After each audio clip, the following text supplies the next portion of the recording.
معاشروں میں ترقی اور تنزلی ہوتی ہے اور انقلاب ان کے ساتھ ساتھ ہوتا ہے، اور یہ ایک کیٹلسٹ کی طرح معاشروں کے اندر زندہ رہتا ہے، اور وہ اس کو زندہ رکھنے والے، اس کو سانس دینے والے انقلابی کہلاتے ہیں۔ تو دوستو، ہم آج ایک ایسے انقلابی کی بات کرتے ہیں جو اس پرندے کی مانند ہے جو 500 سال کی عمر پوری کرنے کے بعد بھی آگ میں جل کر بھسم نہیں ہوتا، بلکہ اسی راکھ سے ایک نیا انقلابی، ایک نیا پرندہ جنم لیتا ہے۔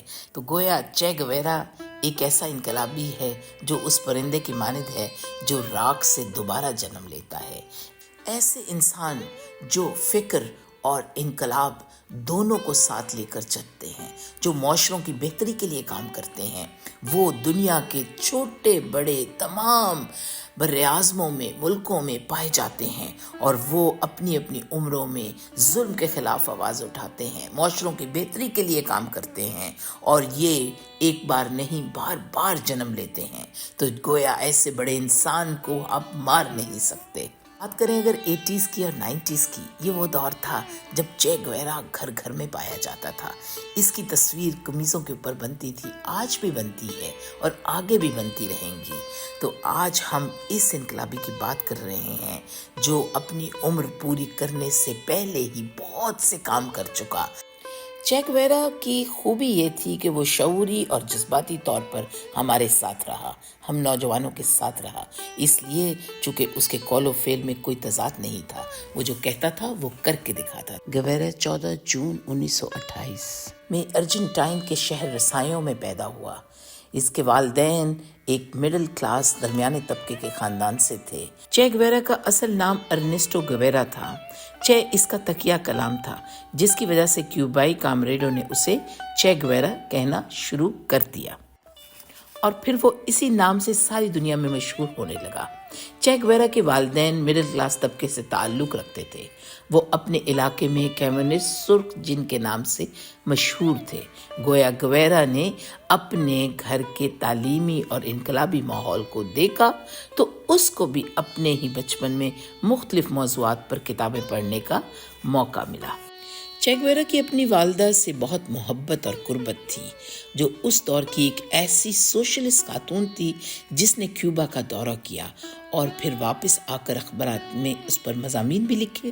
ناظرین، چے گویرا کے گھر کا ماحول جو تھا وہ ایک بڑا جمہوری ماحول تھا، جہاں پر ان کے والدین بچوں سے، اپنے دونوں بیٹوں سے بہت کھل کر بات سیاست اور تمام موضوعات پر کرتے تھے، مگر وہ اپنے بچوں کی تعلیم کے اوپر بھی بخوبی توجہ دینے کے لیے ان کے اوپر کوشش کرتے رہے۔ تو اسی لیے پھر چے گویرا جو تھا وہ ڈاکٹری کی تعلیم حاصل کرنے کی طرف لگا، مگر 1951 میں اپنے طالب علمی کے زمانے میں ہی چے نے سائیکل پر سوار ہو کر 3 ماہ کی چھٹیوں میں اپنے ملک کی سیاحت کی۔ انہوں نے اپنے مقامی لوگوں کی غربت و افلاس کو اتنے قریب سے دیکھا اور وہ اس کے بارے میں سوچنے لگے۔ اس کے بعد انہیں موقع ملا کہ وہ موٹر سائیکل پر سیاحت کریں۔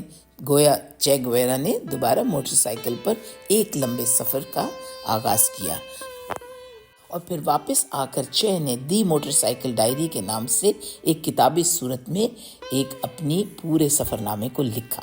1953 میں چے نے ایک ریکارڈ کے ساتھ MD کی ڈگری حاصل کی، اور پھر وہ اپنی زندگی میں اپنے فکر اور غور کے ساتھ آگے بڑھنے لگا۔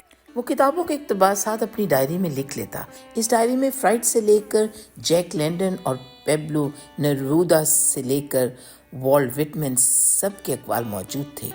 اس نے فلسفے اور شاعری کے ساتھ ساتھ کارل مارکس کے فلسفے کو بھی غور سے پڑھا۔ یاد رہے کہ چے گویرا ایک دم مارکسسٹ نہیں بنا تھا، بلکہ وہ غور و فکر میں ڈوب گیا اور بھوکوں کی طرح مطالعہ کرنے میں جیت گیا، یعنی کہ اس نے مارکسزم کو پڑھنا شروع کیا۔ انقلابی بننے کا فیصلہ اس نے بہت تکلیف دیکھنے کے بعد کیا، اور یقین مانیے کہ چے گویرا کی زندگی بھر اس نے سچ کی تلاش کی اور اپنے زرخیز ذہن کو ادھر ہی لگائے رکھا۔ 18 برس کی عمر میں یہ 1947 کا واقعہ ہے، اس نے ایک نظم لکھی، ہاں مر جاؤ لیکن جوان مردی سے موت کو گلے لگاؤ۔ تو یہ تھا چے گویرا۔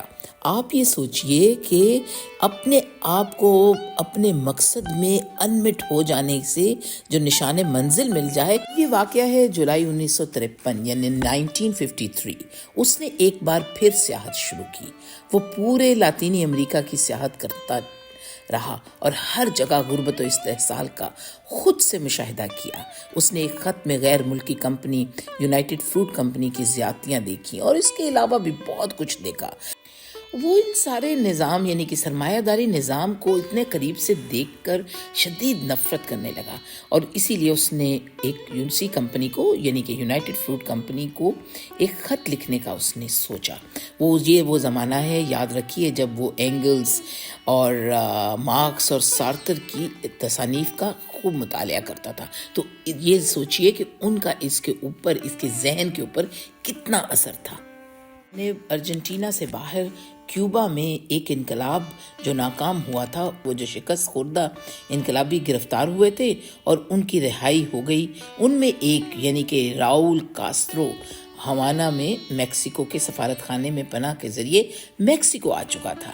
عجیب بات یہ ہوئی کہ گویرا بھی وہیں میکسیکو میں تھا، اسی لیے ان کی ملاقات ہوئی آپس میں اور پھر انہوں نے ایسا دیکھا کہ ان کی بے شمار دلچسپیاں ایک جیسی تھیں، یعنی کہ دونوں مارکسزم کو پسند کرتے. دونوں کاسٹرو اور چے گویرا کی دوستی میں مضبوطی یوں آنے لگی کہ ان دونوں کے مقاصد دیکھتے، چونکہ یہ دنیا میں بہتری دیکھنا چاہتے تھے اور سب سے پہلے اس وقت یہ کیوبائی انقلابی جو تھے یہ بن کر آگے بڑھنا چاہ رہے تھے. اور یہ وہی زمانہ تھا جب کہ چے ایک پکا مارکسسٹ بنا اور اس کا پسندیدہ جو رہنما تھا وہ لینن تھا اور اسٹالن کی کچھ چیزوں کی تو وہ تعریف کرتا تھا مگر اس کی شخصیت پرستی اور کچھ دوسری غلطیوں پر تنقید بھی کرتا رہتا تھا. چے اس زمانے میں چے نہیں تھا، وہ تو ارنیسٹو گویرا تھا.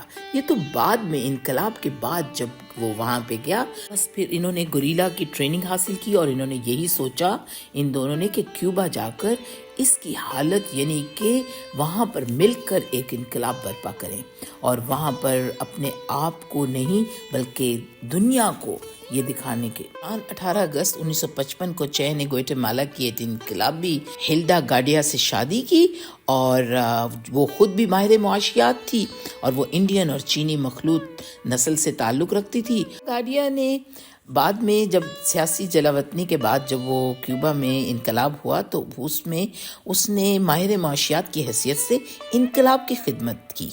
یہ بھی یاد رہے کہ وہ دور تھا جب کہ امریکہ کے جو گینگسٹرز کا زمانہ تھا. گینگسٹرز جو تھے وہاں پر بڑے بڑے اللیگل جو چیزیں تھیں وہ تمام آپ کیوبا سے حاصل کرتے تھے اور یہ جیسا کہ الکپون کا زمانہ تھا اور یہ جو ان کا سب سے بڑا سرغنہ تھا انہی گینگسٹرز کا جو کہ امریکہ میں، فلوریڈا میں، شکاگو میں اور یہاں پر رہتے، لیکن وہ پارٹی ہاؤس انہوں نے اس وقت کیوبا کو بنایا ہوا تھا اور وہیں پر انہوں نے شراب کے کارخانے لگائے ہوئے تھے. چونکہ امریکہ میں شراب اس زمانے میں اللیگل ہوا کرتی تھی یعنی کہ پروہیبیشن کا دور تھا، یہ وہ دور تھا، اس دور کو کہتے. اور یہ اس حوالے سے پھر انہوں نے یہیں پر سے اپنے اسی جزیرے یعنی کہ کیوبا کے ایک ایسا آئی لینڈ تھا، خوبصورت آئی لینڈ، جس کو انہوں نے ان مقاصد کے لیے استعمال کیا.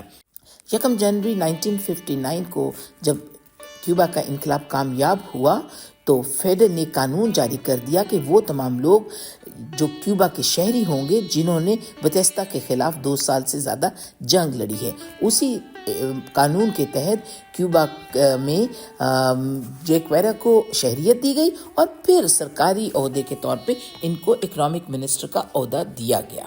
اور انہی دنوں پھر چے نے مصر، Pakistan, Ceylon, Indonesia, Japan, Thailand, Sweden, مصر اور اسپین، مراکش اور تمام ممالک کے ساتھ تجارتی، ثقافتی اور ٹیکنالوجی کے معاہدات کیے اور اپنے ملک یعنی کہ کیوبا میں انہوں نے ترقی کرنے کے لیے آگے راہیں استوار کی.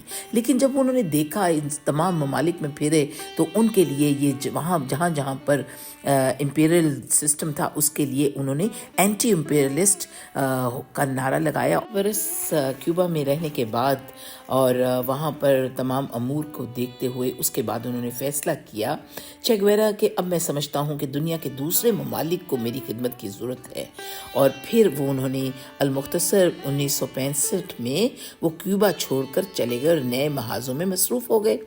ادھر اس نے افریقہ کو منتخب کیا اور 24 اپریل 1965 کو اپنے 12 جنگجو ساتھیوں کے ساتھ کانگو پہنچ گیا، اور وہاں اس نے پیٹرز لومبا کی حامی مارکسسٹ سیمبا تحریک کو تقویت دینے کے لیے اپنی گوریلا فوج تیار کی، لیکن نومبر میں کانگو کی سرکاری افواج نے اس بغاوت کو کچل دیا، اور چے نے اپنی کانگو ڈائری میں لکھا کہ کانگو کی بغاوت کی ناکامی کا سبب کانگو کے باشندوں پر مشتمل دستوں کی نااہلیت، غیر لچک پذیری اور ان کی اندرونی چپکلش تھی۔ 6 ماہ انتظار کے بعد 1966 میں وہ بولیویا میں انقلاب برپا کرنے کے لیے نکل پڑا، لیکن وہاں جا کر چے گویرا نے دیکھا کہ وہاں کی جو کمیونسٹ پارٹی ہے وہ اسے مدد نہیں کر رہی، اور پھر 15 اکتوبر 1967 میں بولیویا کی حکومت کی طرف سے چے گویرا کی گرفتاری کے لیے ایک بہت بڑا انعام رکھا گیا۔ لڑتے 18 اکتوبر 1967 کو اس کو بے شمار گولیاں لگیں، اور جناب یہ کہانی تھی ایک بہادر سیاح کی، ایک رائٹر کی، ایک ادیب کی، ایک شاعر کی، ایک ڈاکٹر کی، ایک ماہر گوریلا وار کے۔